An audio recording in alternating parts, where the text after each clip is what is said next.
for a competition between schools from the children to come up with energy saving ideas. It's about cultural change in companies, so we are going in after we've introduced our technology to get people's awareness up that everyone in this room can save the money, the change in their pocket every day if they look at switching lights off and being more efficient with all of the energy products that they're utilizing. So that, I think, gives you a very succinct overview of what voltage optimization is from Power Perfector and what the need is from our perspective and all our perspectives going forward. Thank you, Chris. Well, thank you, Angus, for being commendably brief to allow for plenty of time. And I think this is really showing that if we're serious about delivering long-term change, we need a strong policy framework from governments, the GLA and local councils. We need public engagement, and that's why shows like this are so important. But in the middle, we need the infrastructure that helps us all live low-carbon lives, even without noticing it. And I think that's a really interesting example of the kind of infrastructure that is desperately going to be needed if we're going to deliver 80% CO2 cuts by 2050 or more. So that's two big examples. The third company we're going to hear from is Aztec. And Aztec do a lot of work at big shows like this. And that first green show 20 years ago, one of the things that horrified me was at the end how many tons it looked like of perfectly usable stuff was being thrown into skips out the back by people who were just stripping out all these stalls. I know that things have changed a lot since then, and that people like Earl's Court and Olympia have been doing a lot to reuse all the stuff.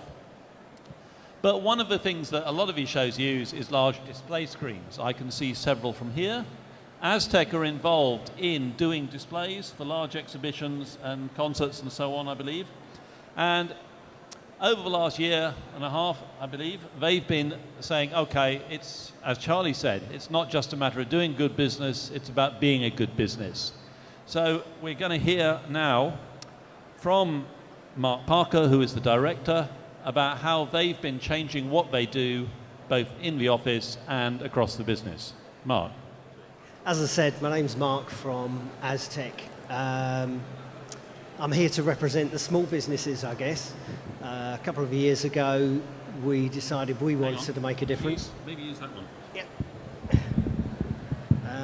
Get right close. We decided we wanted to make a difference, and just by doing very small things, we started making savings on our energy. The only important thing to us at the time was not about being green. It was about a commercially viable decision where we saved money for the company. We implemented a product called Bye Bye Standby. Just the last person out of the office switched one remote control, everything on standby went off.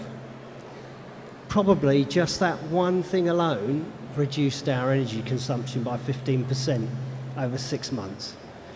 15% to us was a saving of £2,000 or £3,000.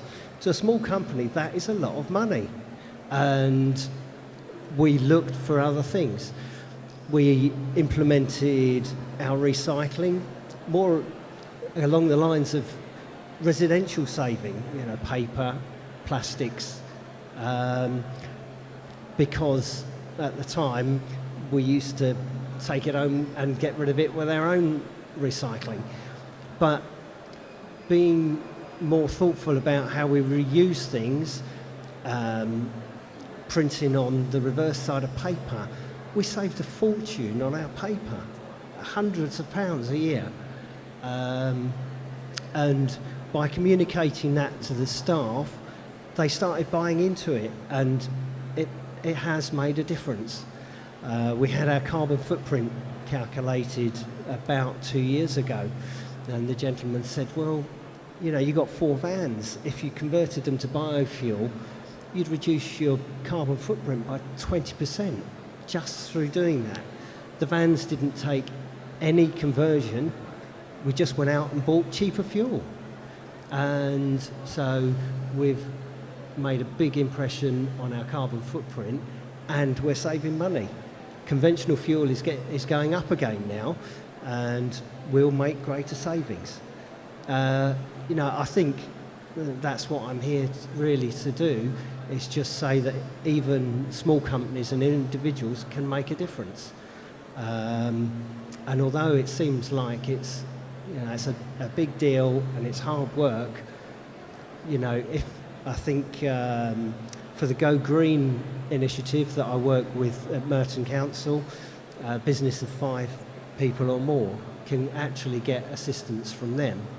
The Enterprise initiative sponsored by Transport for London, anything, I think companies with individuals of 20 people or more can actually get help from them. Both created action plans for my company, and we've been able to implement other things. The 330mm water bottle, just dropping one of those into a cistern, that is an enormous saving of water.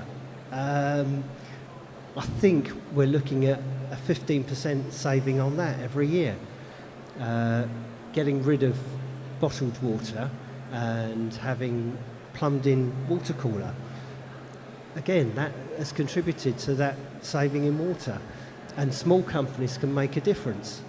The individuals, I write just a one-page newsletter which I email around to the staff and tell them that they are actually making a difference, and they've bought into that, and the fuel has, not only we're using biofuel, but we're using less of it because they're driving more considerately up and down the motorways to events. I think, I don't know if any of you people have yet to get involved in this, but you can all make a difference, and I think it's important that people don't hesitate about doing it and look for advice from the local council or, as I say, Transport for London via the Enterprise scheme, and get some help just to move things on. It does honestly make a big difference. That's it. Thank you, Mark. So, do the basics. Start with the basics. It's exactly what we're all being told by everyone from the government down to local councils, to all those stalls around here, is do the basics. And it clearly applies to businesses just as much as anyone else. And it looks like businesses are making a difference. 15% cuts really do matter when it comes to the bottom line. So, the next speaker is not just a change of gender, but also a change of tack. Amy Fetzer has been looking at how businesses go green for a while and is writing a book called Climb the Green Ladder, I think that's right, which is very much, quite simply, aimed at getting more businesses to go green. So, Amy, tell us how it should be done. Thank you, Chris. Well, do you want to make your workplace more sustainable but feel a bit unsure where to start? Well, that's why I'm here. I'm here to preview some of the findings of Climb the Green Ladder, making your company and career more sustainable. It's coming out in November by Wiley, and it's being written by myself and my co-author, Shari Aaron, who's based in New York. You see, I believe we all have the power to make our organizations, our workplaces more sustainable from the inside out. Because businesses are like elephants. They take a long time to change direction. But when they do, they take enormous power with them.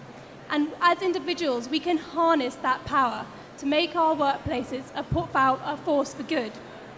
So I want to outline some of the key tools that you can all use in your workplace to make your organizations move onto a more sustainable and ultimately more successful path. So first, let me give you an example of the power of one in action. How would you get 30,000 students and 7,000 members of staff recycling on a university campus? Well, that was the challenge that faced Dr. Keith Pitcher at the University of Leeds.